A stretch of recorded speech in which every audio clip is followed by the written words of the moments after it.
जिस वक्त चीनी कमीशन और इससे उठने वाले सियासी मद्दोजजर का मामला उरूज पर था, तो इस दौरान एक अफसर का नाम शह सुर्खियों की जीनत बना, जो कि उस वक्त कई इल्जामात का सामना कर रहे थे और इनके तहत वो नौकरी से फारिग भी कर दिए गए। इस वक्त हुकूमत की जानिब से एक अमूमी तासुर यह बनाया गया कि वो इमरान हुकूमत की नेक काविशों की राह में रुकावट बनकर इस कौम को लूटने वाले माफिया को खुफिया तौर पर मदद फराहम कर रहे हैं। ये एक ऐसा इल्जाम था जिसे उन्होंने हमेशा रद्द किया था। ताहम अब एक बार फिर बीबीसी को दिए गए अपने एक इंटरव्यू के जरिए वो सामने आए हैं और इन्होंने एक नया पेंडोरास बॉक्स खोल दिया है। ये अफसर एफआईए के साबिक डिप्टी डायरेक्टर सज्जाद बाजवा हैं। चीनी कमीशन की तहकीकात के दौरान मुअत्तल और बाद में इंक्वायरी के नतीजे में नौकरी से बरतरफ होने वाले एक अफसर ने वजीर आजम समेत चंद आला हुकूमती शख्सियात पर इल्जाम लगाया है कि इन्होंने शुगर मिल मालिकान को 400 अरब रुपए से ज्यादा का फायदा पहुंचाया।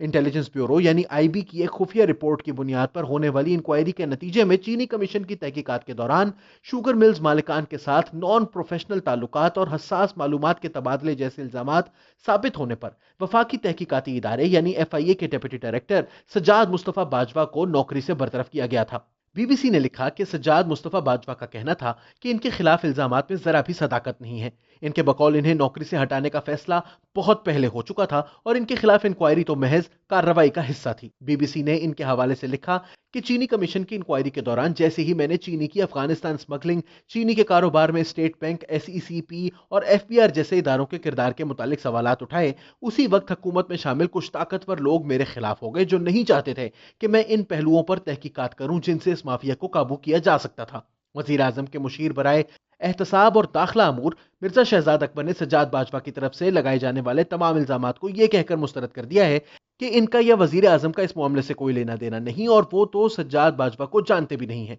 बीबीसी उर्दू के इस तहलका खेज इंटरव्यू के मुताबिक सज्जाद बाजवा ने वजीर आजम इमरान खान, वजीर आजम के प्रिंसिपल सेक्रेटरी आजम खान और मुशीर मिर्जा शहजाद अकबर पर बराह रास्त इल्जामात आयद करते हुए कहा कि ये लोग शुगर माफिया में चंद ताकतवर अनासर को बचाना और माली फायदा देना चाहते थे और उनके खिलाफ होने वाली जाली कार्रवाई के पीछे भी इनका ही हाथ था। इन्होंने दावा किया कि तहकीकात शुरू होने के बाद से शुगर माफिया को अब तक कमोबेश 400 अरब का बराह रास्त फायदा दिया जा चुका है, क्योंकि इस अरसे के दौरान चीनी की कीमत 70 रुपए फी किलो से बढ़कर 115 रुपए तक पहुंच गई है। सज्जाद बाजवा ने इल्जाम लगाया कि इनके खिलाफ ये तमाम कार्रवाई काबीना में बैठे कुछ मखसूस लोगों की ख्वाहिश पर हुई, क्योंकि वो चीनी कमीशन से पहले भी आईपीपीज के खिलाफ बनी जेआईटी में एफआईए की नुमाइंदगी कर चुके हैं, जिसके बहुत से ऐसे मुतासरीन हैं जो वफाकी काबीना में मौजूद हैं। उन्होंने चीनी कमीशन की तहकीकात के दौरान स्टेट बैंक, एफबीआर और एसईसीपी समेत दीगर सरकारी महकमों के किरदार पर भी सवालात उठाए हैं, जो बकौल उनके बहुत से लोगों को बुरे लगे। याद रहे कि मौजूदा हुकूमत करप्शन के खात्मे का नारा लेकर ही इक्तदार में आई थी और इसने आते ही गुज़िश्ता हुकूमतों में कलीदी ओहदों पर रहने वाले सियासतदानों और सरकारी अफसरान के खिलाफ कार्रवाइयां शुरू कर डाली थी।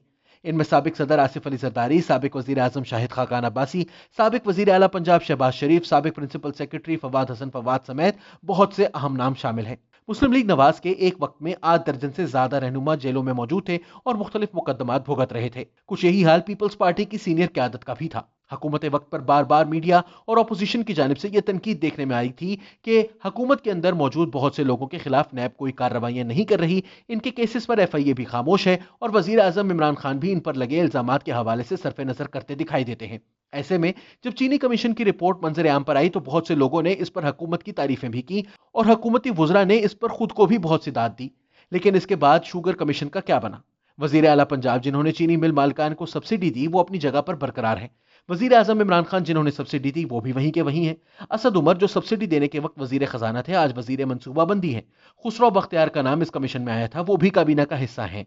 जहांगीर तरीन की साख को कुछ धचका जरूर लगा, वो कुछ दिन के लिए बरतानिया चले गए, लेकिन बाद में उन्होंने आकर कह दिया कि वो इलाज करवाने के लिए गए थे और अब वापस आ चुके हैं। उन्होंने ऐलान किया कि चीनी के बहरान पर काबू पाने में वजीर आजम इमरान खान की मदद करने के लिए वापस आया हूं। गोया दूध की रखवाली बिल्ली करेगी। गुज़श्ता हफ्ते लाहौर हाई कोर्ट ने इंक्वायरी के लिए शरीफ खानदान और जहांगीर तरीन को जो नोटिस भेजे गए थे वो भी मनसूख करार दे डाले। यूं जहांगीर तरीन को जिस तरह नाअहल करके शरीफ खानदान के खिलाफ यकतरफा कार्रवाई का दाग मिटाने का काम लिया गया था, इसी तरह शरीफ खानदान की पहले से बंद पड़ी मिलों को क्लीन चिट देकर इनका नाम भी इंक्वायरी से निकलवा लिया गया और दोनों तरफ बैलेंस भी हो गया। सज्जाद बाजवा के लगाए गए इल्जामात भी कोई छोटे इल्जामात नहीं है। इनका कहना है कि इनको इसलिए निकाला गया क्योंकि इन्होंने ऐसे सवालात उठाए थे जो सिर्फ चंद सियासी और कारोबारी अफराद को इस सारे बहरान का जिम्मेदार करार देकर भी जवाब तलब ही रहते हैं। बैंकों और इदारों का इस सारे खेल में क्या किरदार है ये जानना जरूरी है। कवानीन क्यों मुबहम रखे गए हैं? फेडरल बोर्ड ऑफ रेवेन्यू का किरदार क्या है? एक बाढ़ लगे बॉर्डर के बावजूद चीनी अफगानिस्तान कैसे स्मगल हो जाती है। ये सब वो मामलात हैं जिन पर से पर्दा हट जाए तो ये माफिया माफिया रहेगा ही नहीं। ये सब के सब मिलकर ही तो माफिया बनता है। सिर्फ चीनी मिल मालिकान अकेले तो माफिया नहीं हो सकते। रियासती और हुकूमती महकमे और इदारे इनके साथ शामिल हों तभी कौम के असासों पर यह डाका डाला जाना मुमकिन है। लेकिन क्या इन सवालात के जवाब हासिल करने की कोशिश की जाएगी? हुकूमत का माजी का ट्रैक रिकॉर्ड देखते हुए इसके इम्कानात इंतहाई मादूम दिखाई देते हैं। ट्रैक रिकॉर्ड में आईपीपीस करप्शन स्कैंडल की इंक्वायरी रिपोर्ट भी शामिल है। इसमें सज्जाद बाजवा भी शामिल थे और इस रिपोर्ट में भी बड़े बड़ों के नाम आए थे। वजीर आजम के एक और मुआविन खुसूसी नदीम बाबर का नाम भी इसमें शामिल था, जो कि पाकिस्तान में आईपीपीस के गॉडफादर कहे जा सकते हैं। लेकिन इस इंक्वायरी रिपोर्ट को कभी मंजर आम पर नहीं लाया गया। यहां तक कि रऊफ क्लासरा के मुताबिक वो रिपोर्ट वजीर आजम ने देखकर बस अपने पास रख ली और वजीर मंसूबा बंदी असद उमर तक ने इस रिपोर्ट को आज तक नहीं देखा। अगर आईपीपीज और शुगर कमीशन रिपोर्ट्स को यूं अवाम की आंखों में धूल झोंकने में इस्तेमाल किया जा सकता है तो सज्जाद बाजवा के इंकशाफात को भी दफनाने में हुकूमत को ज्यादा मुश्किल यकीनन पेश नहीं आएगी।